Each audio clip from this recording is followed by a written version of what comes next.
மாவட்டத்திலேருந்து வரேன். எங்கள் வீட்டாள் வெளிநாட்டில் இருந்தாங்க.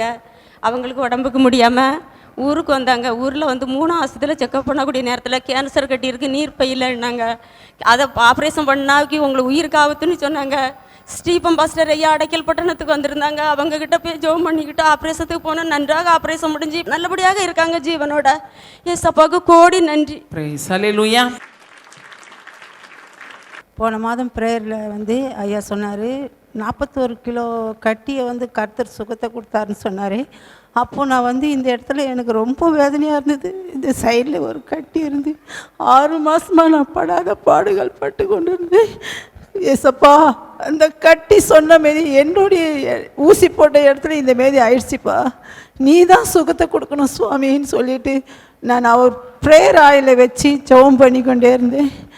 ஆனால் எனக்கு நடக்கக்கூட முடியல. ப்ரேயர் நான் கலந்துக்கணும், எனக்கு நடக்க கொடுக்கணும், இந்த இடத்துல இருக்கிற அந்த வெளியை எடுத்து போடணும்னு சொல்லி எடுத்துக்கவே முடியாது ஒரு நேரத்தில்.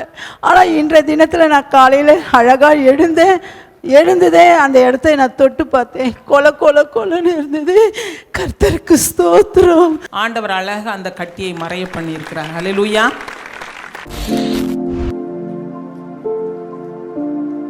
கிறிஸ்துவுக்குள் மிகவும் பிரியமான எனதருமை சகோதர சகோதரிகளே, நம்மை சிருஷ்டித்தவரும் நம்மை உண்டாக்கினவரும் நம்மை ஒருபோதும் மறந்து போகாதவருமாகிய இயேசு கிறிஸ்து வினையேற்ற நாமத்தினால உங்கள் எல்லாரையும் வாழ்த்தி ஆசீர்வதிக்கிறேன். அல்லேலூயா.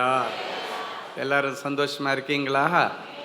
என் வேதம் சொல்லுகிறது, கர்த்தருக்குள் எப்பொழுதும் சந்தோஷமாயிருங்கள்.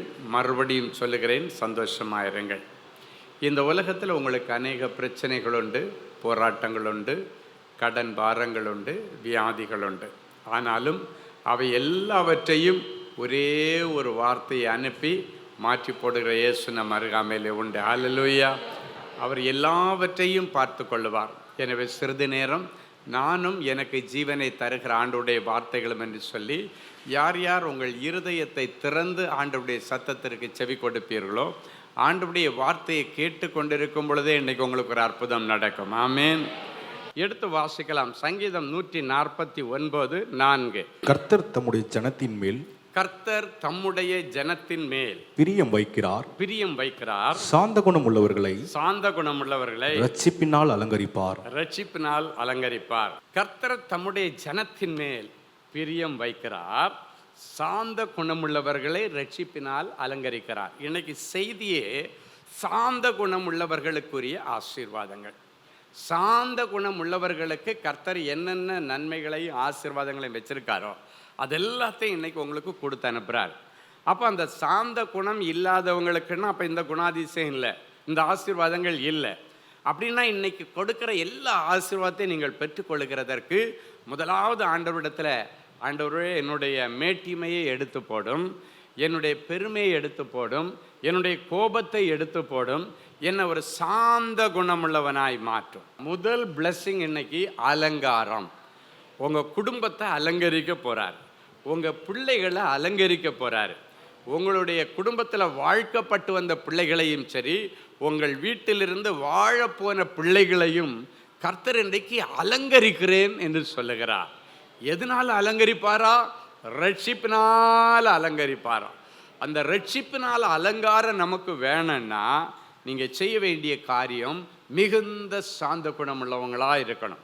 இன்னைக்கு பிறகு அடித்தா கூட உங்களுக்கு கோபம் வரக்கூடாது.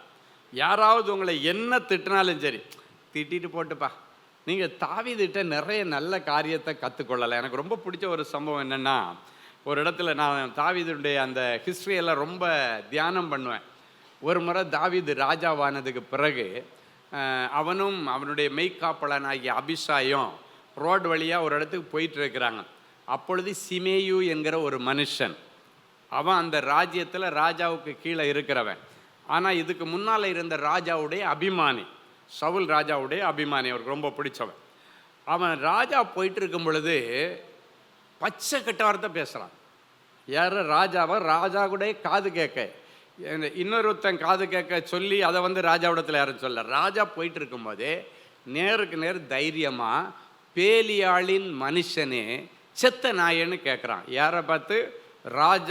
ராஜாவின் அதிகாரத்தில் இருக்கும்போது, பீஸ் பிடுங்கினதுக்கு பிறகு அல்ல. அவன் ராஜாவாக இருக்கும்போது அவருடைய ராஜ்யத்துக்கு கீழே இருக்கிற ஒருத்தன் பேலியாளின் மனுஷனன்னு கேட்குறான். அப்படின்னா பச்சை கட்ட வார்த்தை. பேலியாளுன்னா தப்பான நடவடிக்கையிலே இருக்கிறவள், தப்பான பாவத்திலே விழுந்து கிடக்கிறவள்னு அர்த்தம். உங்களுக்கு புரியும். ஸோ பேலியாளின் மனுஷனே அப்படின்னாச்சுன்னா தப்பானவளுக்கு பிறந்தவனே அப்படின்னு ஒரு தப்பான ஒரு பயங்கர கட்ட வார்த்தையை பேசிட்டான். அடுத்து சொல்கிறான் செத்த நாயே அப்படின்னு கேட்குறான். நாயின்னு சொல்கிறதுக்கே நமக்கெல்லாம் ஆத்திரம் வரும். செத்த நாயின்னா நாத்தம் எடுத்த நாயின்னு அர்த்தம். அப்படி ஒருத்தன் பேசும்போது யாருக்கு, அந்த அபிஷாயின்ற அவனுடைய மெய் காப்பாளனுக்கு கோபம் வந்துருச்சு. என்ன ராஜாவே இவன் என்ன இப்படி நேருக்கு நேரம் இப்படி பேச, அவனுக்கு என்ன திமிரு இருக்கும் அப்படின்னு இவன் கோவப்பட்டான். ஆனால் தாவீது அந்த நேரத்தில் சாந்த குணத்தை காத்து கொண்டான். அவன் சொல்கிறான், அட விட்றா, இன்னைக்கு அவன் வாயால் இதை கேட்கணும்னு இருந்து இப்படியே சொல்லியிருக்கான். இன்னைக்கு அவன் வாயால் நான் இதை கேட்கணும்னு சொல்லிட்டு என் காதால் கேட்கணும் இவன் பேசணுன்னு ஆண்டவர் வச்சிருக்கிற, விட்றா விட்டுட்டு போவேன்னு சொல்லிட்டு ஒரு ராஜா பெருந்தன்மையாக போக முடியுமா? இன்னைக்கு சாதாரண வண்டியில் ஒரு பாட்டி கிராஸ் பண்ணாலே என்னென்ன கேள்வியோ கேட்குறான். பாவம், அதுக்கு நீ ஆர்ன் அடித்ததும் கேட்டிருக்கா ஒன்றும் தெரியாது, ஏதோ ஒரு யோசனையில் அது பாட்டுக்கு கிராஸ் ஆகும். அதுக்கே கோவப்பட்டு என்னெல்லாம் வார்த்தை நம்ம பேசுகிறோம். ஆனால் இந்த தாவீது அந்த இடத்துல பாருங்க, அவன் வாயால் இன்னைக்கு கேட்கணுன்னு இருந்திருக்கு, விட்றா அப்படின்னு சொல்லிட்டு பெருந்தன்மையாக விட்டுட்டு போனான். அதனால தான் ஆண்டவர் அவனை என் இருதயத்திற்கு ஏற்றவன் சொன்னார். இன்னைக்கு இந்த சாந்த குணம் உள்ளவங்களை ஆண்டவர் ரொம்ப பிடிக்கும். இன்னைக்கு பிறகு நீங்கள் அதை தான் செய்யணும். பொறுத்தார் பூமி ஆழ்வார் அப்படின்னு சொல்லுவாங்க. நீ பொறுமையாக சாந்த குணமாக இருந்தீன்னா நிறைய காரியங்களின் ஆசீர்வாதங்களை நீங்கள் பெற்றுக்கொள்ள முடியும். எனவே இன்னைக்கு முதல்ல நீங்கள் எடுக்க வேண்டிய தீர்மானம், ஆண்டவரே என்னுடைய சேமத்தை தடை செய்கிற முன் கோபம், என் புருஷனுடைய முன் கோபம், என் பிள்ளைகளுடைய முன் கோபத்தை இன்னைக்கு நான் இந்த சிலுவை நடியில் நான் இறக்கி வச்சுட்டு போயிடுறேன்ப்பா. இன்னைக்கு பிறகு உங்களை மாதிரி பொறுமை எனக்கு வேணாம் ஆண்டவரே. சொல்லுங்கள், உங்களை மாதிரி எனக்கு ஒரு பொறுமை வேணாம் ஆண்டவரே, உங்களை மாதிரி சாந்த குணம் எனக்கு வேணாம் ஆண்டவரே. ஹல்லேலூயா. இப்போ பாருங்கள், இந்த கோபம் வரும்போது என்ன ஆகுன்னா கூட கொஞ்சம் பிரச்சனை பெருசாகிடும். கோபம் வரும்போது நீங்கள் நிதானமாக இருக்க மாட்டீங்க, நிதானம் தவறி விடுவீங்க. நிதானம் தவறும்போது பேச்சும் நிதானம் தவறி இருக்கும், செயல்பாடுகளும் நிதானம் தவறி இருக்கும். அந்த நேரத்தில் நம்ம எடுக்கிற முடிவுகள் எல்லாமே தப்பு தப்பாகவே இருக்கும். ஸோ இன்னைக்கு ஆண்டவர் சொல்கிறாரு, அந்த கோபத்தை எல்லாம் ஏற கட்டிட்டு மிகுந்த சாந்த குணம், சொல்லுங்கள், மிகுந்த சாந்த குணம் உள்ளவங்களா நீங்கள் உங்களை மாற்றினீங்கன்னா ஆண்டவர் உங்களை சூப்பராக பியூட்டிஃபுல்லாக அலங்காரம் பண்ணுவார். ஹல்லேலூயா.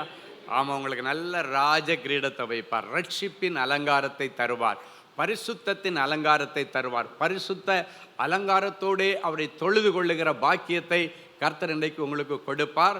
நீங்கள் இந்த மாதிரி கோபத்தை அடக்கும் பொழுது, சாந்த குணமாக இருக்கும் பொழுது, ரட்சிப்புன்ற ஒரு பெரிய அலங்காரத்தை நீங்கள் பெற்றுக்கொள்ளுகிறீர்கள். இந்த உலகத்தில் இருக்கிற ஆசீர்வாதத்துல எல்லாம் மிகப்பெரிய ஆசீர்வாதம் ரட்சிப்பு. அதன் பிறகுதான் பிள்ளை பாக்கியங்கள், அதன் பிறகுதான் வீடு வாசல் தோட்டம் துறவுகள் எல்லாம். இந்த ரட்சிப்பெல்லாம் வேர்ல்டிலேயே இருக்கிறதுல பெரிய ஆசீர்வாதம். அதை யாருக்கு ஆண்டவர் கொடுக்குறாராம்? சாந்த குணம் உள்ளவர்களுக்கு. ஸோ இன்னைக்கு பிறகு யாரெல்லாம் உங்கள் வீட்டில் ரட்சிக்கப்படலையோ அத்தனை பேரை ரட்சிப்புக்கு நேராய் நடத்தும்படிக்கு கர்த்தர் நேரடியாக எழுந்தருளி வருகிறார். ஹல்லேலூயா. ஒரு முறை ஒரு தாயார் அழுதுட்டு வந்து என்கிட்ட ஜெபிக்க வந்தாங்க. அவங்க வந்து எங்கள் நாகர்கோவில் சைடில் ஜல்லி தள்ளுறது அப்படின்னாச்சுன்னா, அந்த காலத்துல எல்லாம் க்ரஷர் எல்லாம் கிடையாது. இப்போ எல்லாம் ஜல்லியை உடைக்கிறதுக்கு க்ரஷர் வருது, என்ன சைஸ்க்கு வேணாலும் அது உடைச்சி கொடுத்துரும்.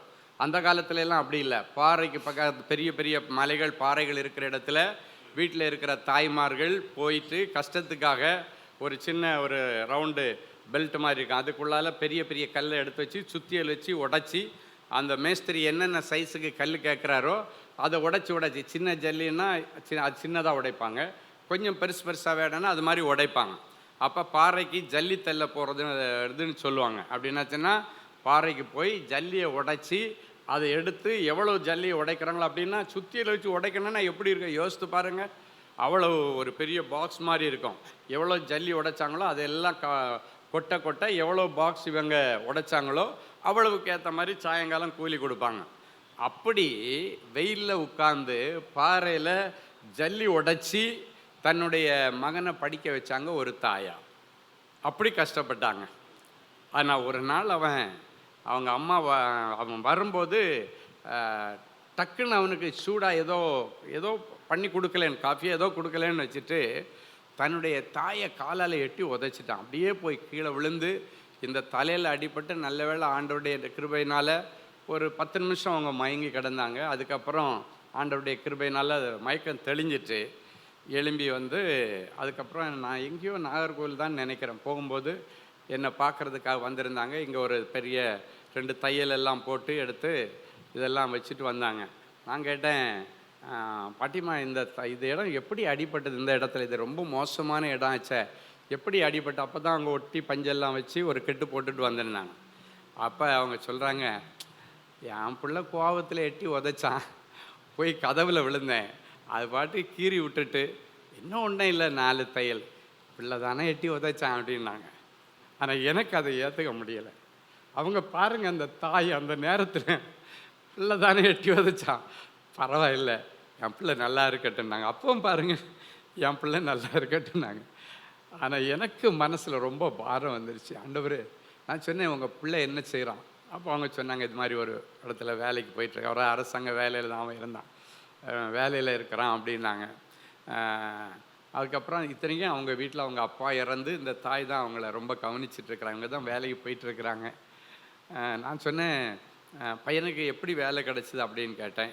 அப்போ அவங்க சொன்னாங்க, காலையிலேருந்து நைட்டு வரைக்கும் ஜல்லி தள்ளி படிக்க வச்சு, அவனுக்கு டைப்பிங் படிக்க வச்சு, ஷார்ட் ஹேண்டு படிக்க வச்சு, அந்த காலத்திலே அப்போ எல்லாம் இப்போ மாதிரி கம்ப்யூட்டர்லாம் கிடையாது, அப்படியெல்லாம் படிக்க வச்சு என் பிள்ளைய ஆளாக்கி நல்லபடியாக ஒரு வேலையில் சேர்த்து விட்டுட்டேன் அப்படின்னு அவங்க சொன்னாங்க. நான் ஆண்டவர்கிட்ட கேட்டேன், ஆண்டவரே, இந்த பிள்ளைக்காக ஜல்லி உடச்சி கஷ்டப்பட்ட அந்த தாயினுடைய அன்பை நினைக்காம இந்த பையனால் எப்படி கால் எடுத்து எட்டி உதைக்க முடிஞ்சது? எனக்கு தாங்கவே முடியலை ஆண்டவரே. இந்த தாயாரை இந்த வயசில் சாதாரணமாக இருக்கிறவங்க கூட ஒருத்தன் பண்ண மாட்டான், இந்த வயசில் இப்படி உதைச்சிட்டானே. என்னுடைய இருதயம் ரொம்ப மனசு பாரப்பட்டு அழுது சொன்னேன், ஆண்டவரே, அவனுக்கு நீர் ஒரு பாடம் கற்பியும். அவனுக்கு சாபம் விட்டு நான் ஜெபம் பண்ணல, அவன் இன்னொரு முறை அவங்க அம்மாவுக்கு இப்படி ஒரு காரியத்தை செய்யக்கூடாது. அவனை பாடம் கற்பித்து அவனை திருந்த பண்ணும். கொஞ்சம் இடக்கு இன்னும் கொஞ்சம் பட்டிருந்தாச்சுன்னா அம்மாவுடைய உயிரே போயிருக்கும். அவன் அசால்ட்டாக சாதாரணமாக செய்துட்டான். ஆனால் இன்றைக்கி அதனால் ஏதோ உங்கள் கிருபை அந்த அம்மா பொழைச்சிக்கிட்டாங்க ஆண்டவர். ஆனால் இதுக்கு மேலே அவன் இப்படி செய்யாத அளவுக்கு அவனுக்கு ஒரு பாடம் கற்பித்து அவனை திருந்த பண்ணும். ஒரு சின்ன ஜோமன். நான் சென்னைக்கு வந்துட்டேன், திடீர்னு ஃபோன் வருது, ஐயா நீங்கள் ஜெபம் பண்ணும்போதே நினச்சேன் இவனுக்கு ஏதாவது ஒன்று நடக்கும். என்னையா இப்படி ஜெபம் பண்ணிட்டீங்க? நான் அவனை திருந்துறதுக்கு தான் ஜெபம் பண்ண வச்சேன், அவனுக்கு வேற ஒன்றும் பண்ண ஜெபம் பண்ணலை. அவன் போன வண்டி ஆக்சிடெண்ட் ஆகி கால் முறிஞ்சு போயிடுச்சுன்னாங்க. எனக்குன்னா ஐயோ நம்ம ஜெபம் பண்ணி இப்படி ஆயிடுச்சேன்னு. அப்பமா அந்த அம்மா சொல்கிறாங்க, என்னையா இப்படி ஜெபம் பண்ணிட்டீங்க? அவனை திருந்துறதுக்கு தான்மா நான் ஜெபம் பண்ணேன், வேற ஒன்றும் பண்ணலை. அவனுக்கு காலும் முறிஞ்சு போச்சு, இப்போ கூட ஒன்றும் கெட்டு போகலையா, முறிஞ்ச காலு முறியாத காலாக மாறணும்னு ஜெபம் பண்ணுங்க. அப்போ கூட அந்த தாய்க்கு அன்பை பாருங்க. அந்த நான் சொன்னேன், உன் எலும்புகளில் ஒன்றாகிலும் முறிக்கப்படுவதில்லை என்று இயேசு கிறிஸ்துவை குறித்து சொல்லப்பட்ட வசனம். இயேசு கிறிஸ்துவனுடைய பிள்ளைக்காக நான் ஜெபிக்கிறேன் ஆண்டவரே. இது அவன் எந்த காலால் அவங்க அம்மாவை எட்டி உதைச்சானோ அந்த கால் தான் முறிஞ்சு போச்சு. அவன் அதை உணரணும் ஆண்டவரே. உணர்ந்து அவங்க அம்மாட்ட மன்னிப்பு கேட்டு, இதுக்கு மேலே இப்படிப்பட்ட தாயை கனவீனப்படுத்துகிற, தாயை வேதனைப்படுத்துகிற ஒரு காரியத்தை செய்யக்கூடாது. முறிந்த அந்த எலும்பை முறியாத எலும்பாக உன் எலும்புகளில் ஒன்றாயிலும் முறிக்கப்படுவதில் என்ற வசனத்தின்படி என் பிள்ளைக்கு நீங்கள் அற்புதம் செய்யுங்கன்னு சொல்லி ஜெபம் பண்ணிவிட்டு, அம்மா ஒன்றும் செய்யாதம்மா, கோழி மிதித்து குஞ்சு சாவாது, ஆண்டவர் அடித்து உன் பிள்ளைக்கு ஒன்றும் ஆகாது, ஆண்டவர் ஒரு தாய் மாதிரி ஒன்றும் ஆகாதும்மா அப்படின்னு சொல்லிவிட்டு அவர்களுக்கு ஆறுதல் படுத்தி, அதன் பிறகு நான் ஒரு 2 மாதம் கழித்து நாகர்கோவில் போகும்போது அம்மாவும் மகனும் வர்றாங்க. அவன் சொன்ன காரியம், எந்த காலால் எங்கள் அம்மாவை எட்டி உதைச்சனோ அந்த கால் முறிஞ்சிருச்சு, ஆனால் கர்த்தர் என்னை உணர்வடைய வைத்தார். இன்னைக்கு பிறகு எங்கள் அம்மாவை நான் எப்படி கனப்படுத்தினேன்னு எங்கள் ஆண்டவர் எனக்கு ஒரு பாடம் கற்றுக் கொடுத்துட்டாரு. நல்ல வேளை எங்கள் அம்மாவுடைய கண்ணீரின் ஜபம்.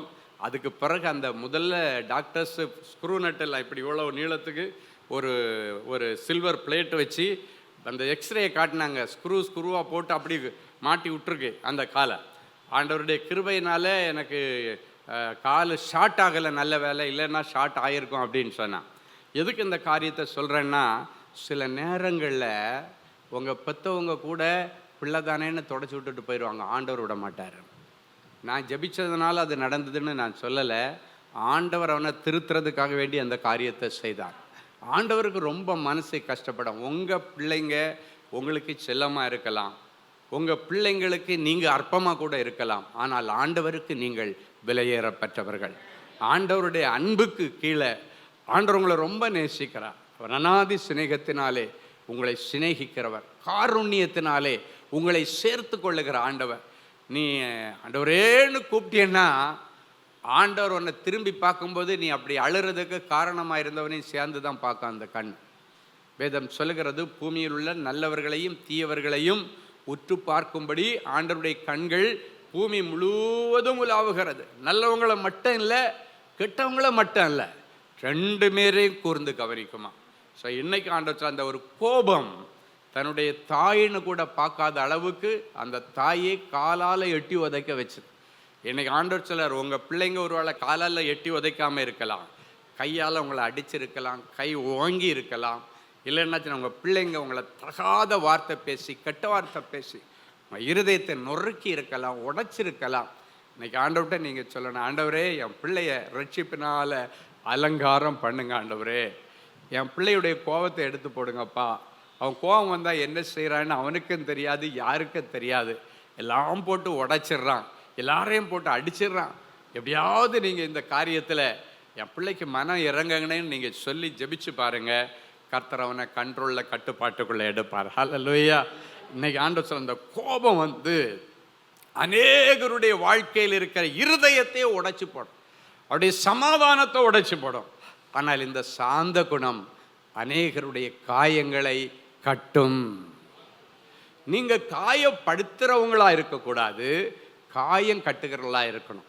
அப்போ இன்னைக்கு உங்களுக்கு ஒரு பெரிய அலங்காரம், சாந்த குணத்தை நீங்கள் கடைபிடிக்கும் போது ஆண்டவர் உங்களுக்கு ரட்சிப்பின் அலங்காரத்தை கொடுத்து ஆண்டவருடைய பிள்ளையா மாற்றார். ரெண்டாவது, புசித்து திருப்தி அடைவார்கள். சாந்த குணம் உள்ள பிள்ளைகள் புசித்து திருப்தி அடைவார்கள். சங்கீதம் 22:26 வசனம் இப்படியாய் சொல்லுகிறது, எடுத்து வாசிப்போமா? சாந்த குணம் உள்ளவர்கள், சாந்த குணம் உள்ளவர்கள் புசித்து புசித்து திருப்தி அடைவார்கள். திருப்தி அடைவார்கள். கர்த்தரை தேடுகிறவர்கள், கர்த்தரை தேடுகிறவர்கள் அவரை துதிப்பார்கள். அவரை துதிப்பார்கள். உங்கள் இருதயம், உங்கள் இருதயம் என்றென்றைக்கும் வாழும். என்றென்றைக்கும் வாழும். உங்கள் ஆத்துமா என்றென்றைக்கும் அழகா அமைதியா சந்தோஷமா வாழணும்னா ஆண்டவர் சொல்றாரு, நீங்க சாந்த குணம் உள்ளவங்களா இருக்கணும். நீங்கள் புசித்து திருப்தி அடையணும்னா உங்களுக்குள்ள ஒரு சாந்த குணம். இதை எப்படி பிரதர் சாந்த குணத்துக்கும் இந்த புசித்து திருப்தியா இருக்கிற வருமானத்துக்கும் என்ன கனெக்ஷன் அப்படின்னு பார்த்தீங்கன்னா, சிலர் கோபத்தினால வேலையை இழந்து விடுவார்கள், சிலர் கோபத்தை தொழிலில் காட்டி தொழிலிலே நஷ்டமடைந்து விடுவார்கள், சிலர் கோபத்தை கஸ்டமர் மேலே காட்டி தன்னுடைய வியாபாரத்தை இழந்து விடுவார்கள். அப்போ ஆண்டவர் சொல்கிறாரு, நீ நல்லா புசிச்சு திருப்தியாக 4 காசு சேமித்து வீடு வாசலை கட்டி தோட்டம் துறவுகளோடு வாழணுன்னா கோபம் இருந்தால் வேலைக்கு ஆகாது தம்பின்னு சொல்கிறார். கோபம் இருந்தால் நீ பெரிய ஆள் ஆகவே முடியாது. அப்போ கோபம் இருந்ததுன்னா என்ன ஆகுன்னா, அந்த கோபம் நம்மளை அறியாமலே அடுத்தவங்களிடத்துல எரிச்சல் மூட்டும். அதன் நிமித்தம் மற்றவங்க நம்மளை பார்க்கும்போது அவர்களுக்கு வேதனையாக இருக்கும். நமக்கு ஒரு பிஸ்னஸ் கொடுக்கணுன்னா கொடுக்க மாட்டான், அவன் கோபக்காரன்ப்பா, அவன்கிட்ட எல்லாம் பிஸ்னஸ் கொடுக்க நம்மளால எல்லாம் அவன்கிட்ட பிஸ்னஸ் பண்ண முடியாது, அவன் ஒரு மாதிரியாக உள்ளவன், அவனுக்கெல்லாம் நம்ம சரிப்பட்டு வராது அப்படின்னு சொல்லிடுவாங்க. இந்த வசனத்தின்படி நான் சொல்கிறேன், நீ புசித்து திருப்தி அடைஞ்சி 4 காசு சேமித்து செட்டில் ஆகணுமா, உனக்குள்ளே இருக்கிற கோபம் எல்லாத்தையும் மூட்டை கட்டிடணும். சிலர் சொல்லுவாங்க, கோபம் இருக்கிற இடத்துல தான் குணம் இருக்குன்னுவாங்க. எவனோ ஒருத்தன் எழுதி வச்சான், அதை எவன் எழுதினானோ தெரியல, என்ன தெரிஞ்சு எழுதினானோ தெரியல. கோபம் இருக்கிற இடத்துல எப்படியா குணம் இருக்கும்? குணம் இருந்தால் கோபம் இருக்கக்கூடாது, அதுதான் உண்மை. குணம் இருக்குதுன்னா கோபம் வரக்கூடாது, அதுதான் அவன் குணசாலியான ஒரு மனுஷன்னு அர்த்தம். இந்த கோபத்தினால ராஜ்யபாரத்தை இழந்தவர்களும் உண்டு வேதத்தில். கோபத்தினால அப்ப துணிக்கைகளை இழந்தவர்கள் உண்டு. நீங்கள் அப்ப துணிக்கை இழந்துடக்கூடாது. என் அன்பு தேவனுடைய பிள்ளைகளை, என்னை ஆண்டவர் சொல்கிறாரு, நீ கோபப்படும் பொழுது தவறான பாவங்களுக்கு ஒன்று இழுத்துட்டு போகும். ஏன்பா மதுபான கடையில் வந்து உட்காந்துருக்க? டென்ஷனாக இருக்கேன் சார் அப்படின்னா. அது வந்து பாவம் செய்ய தூண்டும். ஆனால் வேதம் சொல்லுகிறது, கோபம் கொண்டாலும் பாவம் செய்யாதிருங்கள். ஏன் அப்படி சொல்லியிருக்கு தெரியுமா? இந்த கோபம் பாவத்தில் போய் தான் முடியும். போட்டு அடிப்பான், பக்கத்தில் இருக்கிறவங்கள கெட்ட வார்த்தை பேசும், அவங்களுடைய மனசு உடையும், அது பாவத்தில் போய் முடியும். இன்னைக்கு தயவு செய்து ஆண்டவர் சொல்கிறாரு, உங்கள் கோபத்தை எல்லாம் ஏற கட்டிடுங்க. யாராவது உங்களை எரிச்சல் மூட்டினா அமைதியாக போய் ரூமை சாத்திட்டு உட்காந்துங்க. வேதத்தில் ஒரு வசனம் சொல்லுகிறது, சினம் கடந்து போக மட்டும் சிறிது நேரம் அரை கதவை சாத்திட்டு ஆண்டவர்கிட்ட உட்கார். கோபமாக இருக்கிறவங்களுக்கு ஆண்டவர் என்ன அழகா ஒரு வசனத்தை எழுதி வச்சிருக்காரு பார்த்தீங்களா? கோபம் வந்துருச்சுன்னா அந்த சினம் கடந்து போக மாட்டோம். கோபம் கடந்து போகிறது வரைக்கும் நீ வெளியே இருக்காத. வெளியே இருந்தால் உன்கிட்ட மாட்டினவெல்லாம் செத்தான். அதனால் நேராக ஒரு ரூமுக்குள்ளே போயிட்டு அரை கதவை சாத்தி கொண்டு, சினம் கடந்து போக மட்டும் அரை கதவை சாத்தி கொண்டு அமைதியாக உள்ளே உட்கார்ந்துரு. கோபம் எல்லாம் மாறினதுக்கப்புறம் வெளியே வா. இல்லைன்னா கோபத்தில் எத்தனை பேர் பலிகடை ஆவான்னு தெரியாது. ஆண்டவர் அழகா ஆலோசனைகளும் வச்சிருக்காரு. சப்போஸ் தப்பி தவறி எவனோ ஒருத்தன் எரிச்சல் மூட்டிட்டான், காலையிலே டென்ஷன் ஏற்றி விட்டான், இங்கே ஏதாவது பெயின் இருந்ததுன்னா அது முகத்தில் காட்டி கொடுத்துரும். கோபம் இருந்தாலும் காட்டும், அழுகை இருந்தாலும் முகத்தில் காட்டும். நீங்கள் என்ன தான் ஆக்ட் பண்ணுற மாதிரி சிரிக்கிற மாதிரி காமிச்சாலும் நேச்சுரலாக நீங்கள் சிரிக்கிறதுக்கு அதுக்கு வித்தியாசம் இருக்கும். நீங்கள் நேச்சுரலாக சிரித்தா உங்கள் கண்ணும் சேர்ந்து சிரிக்கும். எத்தனை பேர் பார்த்துருப்பீங்கன்னு தெரியாது. நீங்கள் உண்மையாக சிரித்து பாருங்கள், உங்கள் சிரிப்போடு சேர்ந்து உங்கள் கண்ணும் சேர்ந்து சிரிக்கும், முகம் மட்டும் இல்லை. ஆனால் நீங்கள் அந்த ஆர்டிஃபிஷியலாக சிரிச்சிங்கன்னா கண்ணு கோஆப்ரேட் பண்ணாது. முகமும் இந்த கண்ணமும் மட்டும் கொஞ்சம் அப்படி காட்டும். ஆனால் தெரிஞ்சுக்கலாம், இது ஆர்டிஃபிஷியல் சிரிப்பு. நீ சிரிக்க சிரிக்க தான் உன்னுடைய சரீரத்தில் வியாதிகள் மாறும். நீ எவ்வளவுக்கோளோ உன்னுடைய மனசை சந்தோஷமாக வச்சுருக்க அவ்வளோக்கோளோ ஆரோக்கியமாக இருக்க முடியும். மன மகிழ்ச்சி சிறந்த ஔஷதம்னு பைபிளில் போட்டிருக்கு. அப்படின்னா உன்னுடைய ஹாப்பியஸ்ட் லைஃப், உனக்கு பெரிய மெடிசனே அதான் அப்படின்னு ஆண்டவர் சொல்கிறார்.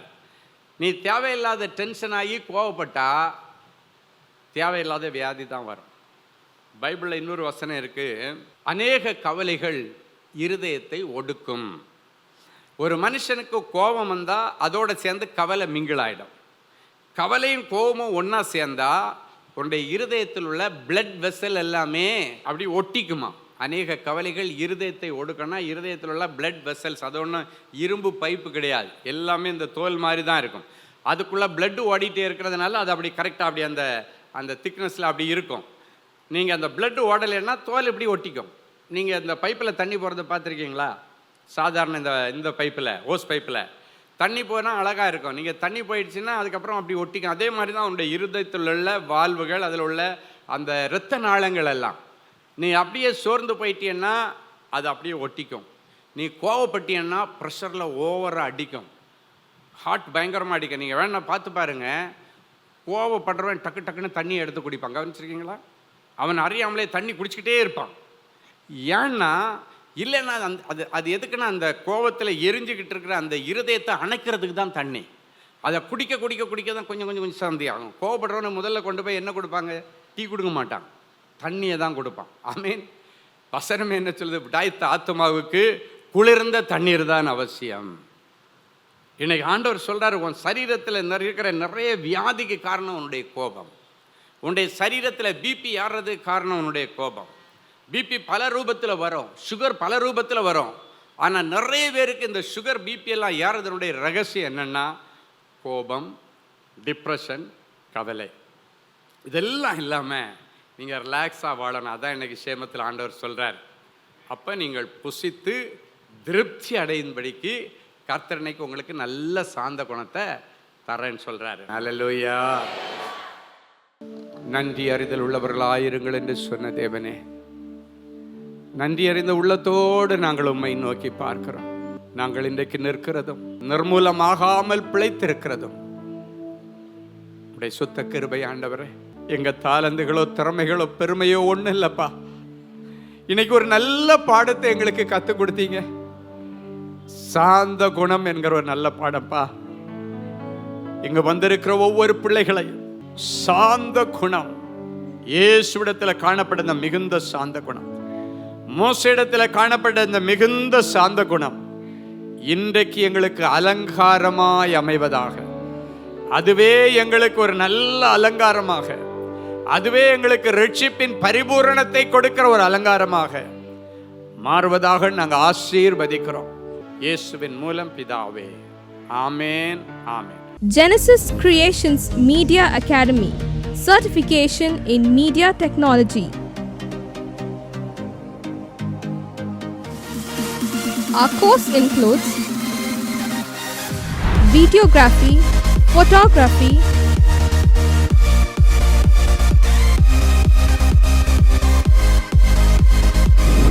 live video mixing,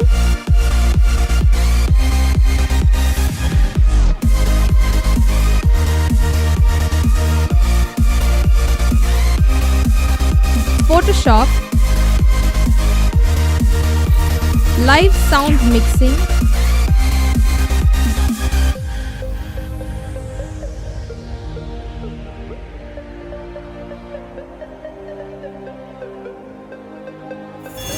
drone cinematography,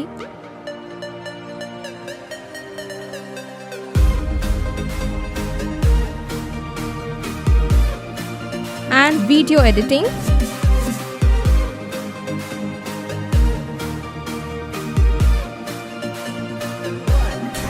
Praise the Lord. I welcome you all on behalf of Genesis Creations Media Academy. இந்த கோர்ஸ் நாங்கள் ஸ்டார்ட் பண்ணதுக்கான மெயின் ரீசன்ஸ் பார்த்தீங்கன்னா 3 பெனிஃபிட்ஸ் இருக்குங்க. ஃபர்ஸ்ட் பெனிஃபிட் பார்த்தீங்கன்னா இந்த கோர்ஸ் வந்து ஜஸ்ட் 3 months கோர்ஸ் தான். நீங்கள் 3 months இந்த கோர்ஸை நீங்கள் படித்து முடிச்சிடலாம். செகண்ட் பெனிஃபிட் பார்த்தீங்கன்னா இது வந்து ரொம்ப காஸ்ட் எஃபெக்டிவ். ஸோ நீங்கள் ஈஸியாக அஃபோர்ட் பண்ணி இந்த கோர்ஸை நீங்கள் படித்து முடிக்கலாம். மூணாவது பார்த்தீங்கன்னா இங்கே வந்து professional teaching with professional equipments கொடுக்குறோம். ஸோ நீங்கள் ஃப்யூச்சரில் எங்கேயாவது போய் ஜாப் ஜாயின் பண்ணாலும் சரி, இல்லை நீங்கள் வந்து பிஸ்னஸே ஆரம்பித்தாலும் சரி, அந்த ப்ரொஃபஷனல் எக்யூப்மெண்ட்ஸை ஹேண்டில் பண்ணுறதுக்கான ப்ரொஃபஷனல் ட்ரைனிங் நாங்களே உங்களுக்கு கொடுத்துருவோம். ஸோ நீங்கள் கோர்ஸ் முடிச்சுட்டு வெளியே போகும்போது உங்களுக்கு ஜாப் கைடன்ஸ் அண்ட் இன்டர்ன்ஷிப் நாங்களே கொடுத்துருவாங்க. ஸோ இதுக்கும் மேலே உங்களுக்கு ஏதாவது டீட்டெயில்ஸ் வேணும்னா நீங்கள் ஸ்டாஃபை காண்டாக்ட் பண்ணலாம், உங்களுக்கு எல்லா டீட்டெயில்ஸும் கொடுப்பாங்க. வாங்க நம்ம கிளாஸ் ரூமில் சந்திக்கலாம். Thank you. For further details, contact 7824850999 or visit our website at www.genesiscreations.in.